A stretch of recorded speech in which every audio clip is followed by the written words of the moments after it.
Good morning friends. Myself Patel Dixita from Ashwamekh Vidyalay, Killa, Padi.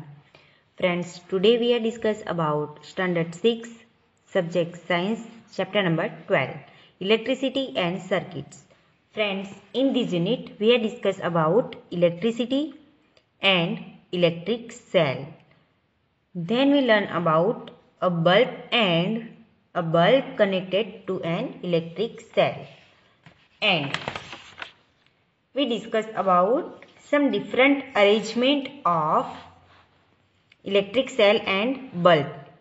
Then we learn about an electric circuit, and in the last lecture we are discuss about electric switches.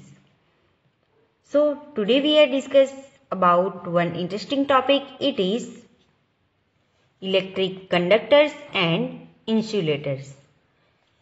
So conductors means वाहक and insulators means अवाहक. So electric means electric का जो supply कर सकता है उसे बोलते हैं conductors, and जो इलेक्ट्रिक को पास नहीं होने देता उसे बोलते हैं इंसुलेटर्स. Clear that? जो इलेक्ट्रिक या फिर जिसे हम पावर बोलते हैं, तो पावर का सप्लाई होने देता है तो उसे बोलते हैं कंडक्टर्स, एंड पावर सप्लाई को रोक देता है तो उसे बोलते हैं insulators. Okay. In all oh activities we have use metal wires to make a circuit. Suppose we use a cotton thread instead of a metal wire to make a circuit. Do you think that the bulb will light up in such a circuit? So friends, हम सब ने जो activity की, तो सारी activity में हमने क्या किया? यस, मेटल वायर का यूज किया. प्लास्टिक कवर्ड मेटल वायर जो होते हैं उसका यूज किया. बट सपोज हम उस वायर की जगह पे एक कॉटन थ्रेड, एक कॉटन की धागे का यूज करते, तो क्या ये सर्किट कंप्लीट होती? क्या बल्ब लाइट अप होता? No. Why? What material can be used in electric circuit so that the current can pass through them? Let us find out. So, ऐसा क्यों होता है? कॉटन थ्रेड में से इलेक्ट्रिक करंट क्यों पास नहीं होता, एंड मेटल वायर में से क्यों पास होता है? Okay. So look at here activity number 5. Disconnect the switch from the electric circuit you use for activity 4. This would leave you with two free ends of wires as shown in figure number 12.12. So, look at here. हमने जो circuit बनाई थी जिसमें हमने यहाँ पे क्या रखा था? Electric switch. ओके. तो हमें क्या करना है? इलेक्ट्रिक स्विच निकाल देनी है, दोनों वायर्स के एंड को ऐसे ही रखना है. Okay. Then bring the free end of the two wires close to let them touch each other. Does the bulb light up? क्या ये दोनों वायर्स को हम कनेक्ट करेंगे तो बल्ब लाइट होगा? Yes, because of circuit is complete. Okay. So wire क्या होगा? अटैच होंगे वायर एंड बल्ब ग्लो होगा, लाइट अप होगा. Okay. You can now use this arrangement to test whether any given material allows current to pass through it or not. So हमें यहाँ पे जहाँ पे हमने स्विच रखी थी वहाँ पे अलग अलग मटेरियल्स को रखना है एंड देखना है वो मटेरियल्स करंट को पास होने देता है या फिर नहीं होने देता. Collect sample of different types of materials such as coin, cork, rubber, glass, keys, pins, plastic scale, wooden block, aluminium foil, candle, sewing needle, thermocol, paper and pencil lead. So, हमें यहाँ पे थोड़े से मटेरियल्स दिए गए हैं, तो वो मटेरियल्स हमें क्या करना है? कलेक्ट करने हैं. एंड जहाँ पे स्विच रखी थी पूरे सर्किट में, मीन्स सेल लगाया था, उसके बाद बल्ब, देन वायर, एंड दोनों वायर के बीच में क्या रखा था? स्विच. तो स्विच की जगह हमें अलग अलग टाइप के मटेरियल्स रखने हैं. लाइक हमने क्या रखा? यस, कॉइन रखा. ओके. तो कॉइन में से पावर सप्लाई होगा. ओके. बिकॉज कॉइन क्या है? Electric conductor. सो उसकी वजह से कॉइन में से पावर सप्लाई होगा एंड बल्ब क्या करेगा, ग्लो। बट हमने कॉइन की जगह पे वुडन ब्लॉक रख दिया, ओके, ड्राई वुडन ब्लॉक रख दिया, सूखी लकड़ी का टुकड़ा, तो उससे बल्ब ग्लो नहीं होगा, बिकॉज सूखी लकड़ी जो है वो करंट का सप्लाई नहीं होने देती। ओके, इसलिए आपने देखा होगा कि कहीं पे भी अगर करंट लगता है तो उसे वायर से उस लिविंग ऑर्गेनिजम्स को, सपोज किसी भी एनिमल को करंट लगा हो या फिर ह्यूमन को करंट लगा हो, तो उसे वायर से छुड़ाने के लिए हम क्या करते हैं, सूखी लकड़ी के जो डंडे होते हैं उससे उसे बीट करके निकाल देते हैं। Clear that?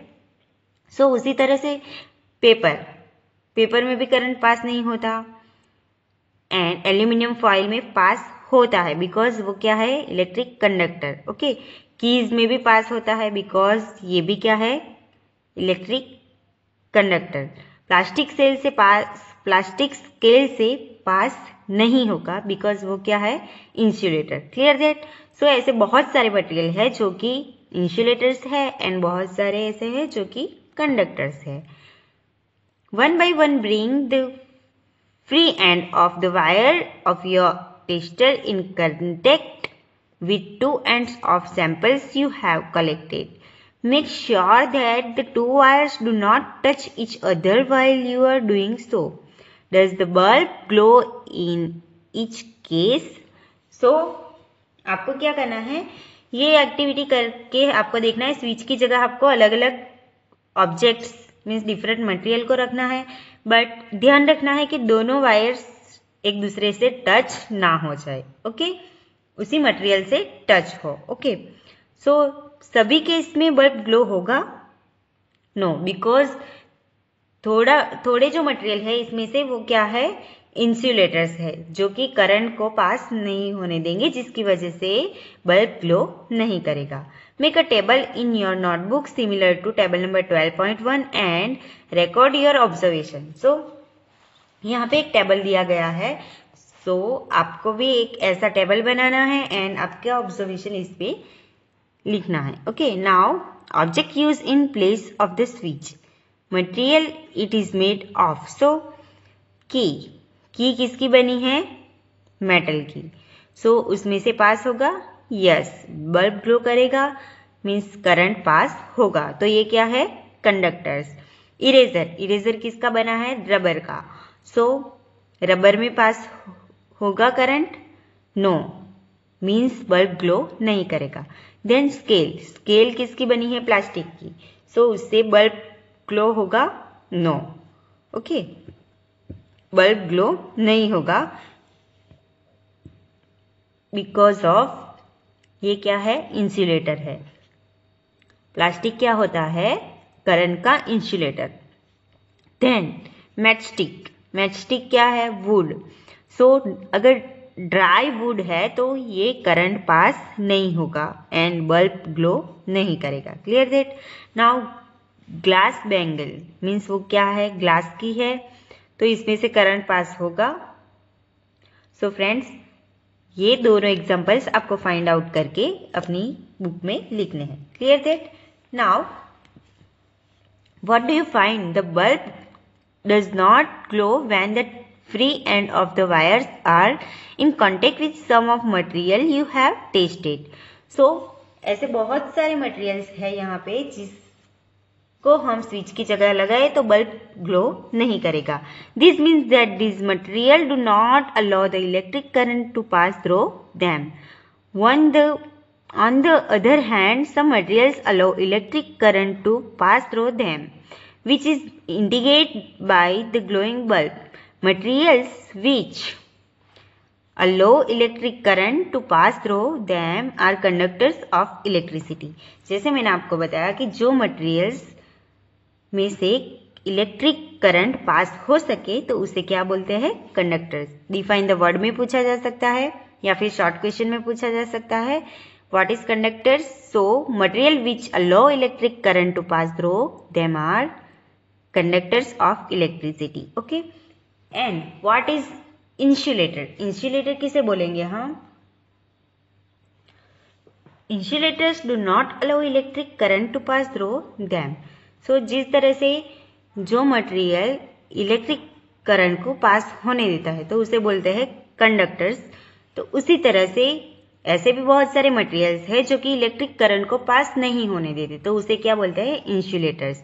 With the help of table number 12.1, name the materials that are conductor of electricity and also those which are insulators. So हमें कंडक्टर्स के नाम लिखने हैं एंड इंसुलेटर के। सो सपोज की मेटल की है तो मेटल की क्या है? इलेक्ट्रिक की conductor. Then iron nail, so iron nail भी क्या है? Electric conductor. Okay, then third one. Okay, so और क्या क्या है? Aluminium foil. Okay, so aluminium foil वो भी क्या है? Electric conductor. Now insulator, what is insulator? Okay, so plastic scale. Plastic scale क्या है? Electric insulator. Then dry wood. Okay, dry wood भी क्या है? Electric insulator. अगर वुड विथ वाटर हो, मीन्स गीला हो, वेट हो, तो उसमें से करंट पास हो सकता है। Clear that? इसीलिए हम मानसून में हम देखते हैं बारिश के सीजन में कि कोई भी गीली लकड़ी हो या फिर हमारे हाथ भी अगर गीले हो तो हम स्विच को हाथ नहीं लगाते, बिकॉज उसमें से करंट पास होता है। Okay, and then third one is, first one is plastic scale, second one is dry wood and third one is eraser. Okay, eraser में से भी पास नहीं होता। Okay, now what do you conclude? Which material are conductors and which are indicators? Recall the object that we grouped as those having luster in chapter 4. Are they the conductors? So हमने lustre के बारे में discuss किया था। Means metals, mostly metals क्या होते हैं? Lustrous. सो जो लस्टरस होते हैं वो क्या होते हैं? कंडक्टर्स होते हैं। It now seems easy to understand why copper, aluminium and other metal are used for making wire. So इसी वजह से कॉपर, एल्यूमिनियम एंड मोस्टली जो मेटल्स है वो वायर्स बनाने के लिए यूज होते हैं, बिकॉज वो क्या होते हैं? Electric conductors. Okay, let us recall activity 4 in which we made an electric circuit with a switch. When the switch was in the open position, were the two drawing pins not connected with each other though the thermocol sheet? But thermocol, you may have found, is an insulator. What about the air between the gap? Since the bulb does not glow when there is only air in the gap between the drawing pins in your switch, it means that air is also an insulator. So हमने जो circuit बनाई थी, okay, thermocol sheet पे हमने क्या किया था? Drawing pin लगा के उसके बीच में सेफ्टी पिन लगाई थी। तो ड्राइंग पिन हमने कहाँ पे लगाई थी? थर्मोकॉल पे। ओके, मीन्स एंड थर्मोकॉल पे ड्राइंग पिन लगा कर हमने देखा था कि जो सेफ्टी पिन है वो फर्स्ट वाली जो ड्राइंग पिन है उससे अटैच है, बट सेकंड से अटैच नहीं है, तो ये पाथ कंप्लीट नहीं होगा, सर्किट कंप्लीट नहीं होगा। मीन्स जो थर्मोकॉल है वो क्या है? इंसुलेटर। ओके, बिकॉज वो इलेक्ट्रिक करंट का पास नहीं होने देता। देन अगर उसके बीच में हमने देखा कि अब थर्मोकॉल एंड पिन के बीच में क्या है? एयर है। ओके, देन दोनों ड्राइंग पिन के बीच में भी क्या है? एयर है, फिर भी करंट पास नहीं होता है एंड बल्ब ग्लो नहीं करता। मीन्स एयर क्या है? Air are also an indicator. Okay, air भी क्या है? इंसुलेटर है। ओके, एयर भी करंट इंसुलेटर है। Conductors and insulators are equally important for us. Switches, electrical plugs and sockets are made of conductors. On the other hand, rubber and plastic are used for covering electrical wire, plug tops, switches and other part of electrical appliances which people might touch. So, हम जो switch market में से खरीदते हैं तो उस switch के ऊपर का जो लेयर है वो किसका बना होता है, प्लास्टिक का या फिर हार्ड प्लास्टिक का या फिर वुड का बना होता है, बिकॉज वो क्या होते हैं, यस इंसुलेटर होते हैं, जिससे कि हम स्विच ऑन या फिर ऑफ करें तो उसकी सॉकेट हम टच नहीं करें एंड हमें करंट नहीं लगे. ओके, तो इसी वजह से ये जो स्विचेस या फिर वायर्स के लेयर ऊपर का जो लेयर होता है वो किसका बनाया जाता है, रबर का या फिर प्लास्टिक का या फिर वुड का. Okay, clear that. So friends, I hope you understand today's topic electric conductors and insulators, and with this topic over chapter number 12 electricity and circuits are complete. I hope you understand that. And look at here, caution, your body is a conductor of electricity, therefore be careful when you handle an electrical appliance. So हमारी body भी क्या है, electric conductor है, तो इसकी वजह से हमें क्या करना चाहिए, इलेक्ट्रिकल एप्लियंस से दूर रहना चाहिए एंड उसे विथ केयर हैंडल करना चाहिए. So friends, I hope you understand what is conductors of electricity and what is insulators of electric current. Thank you.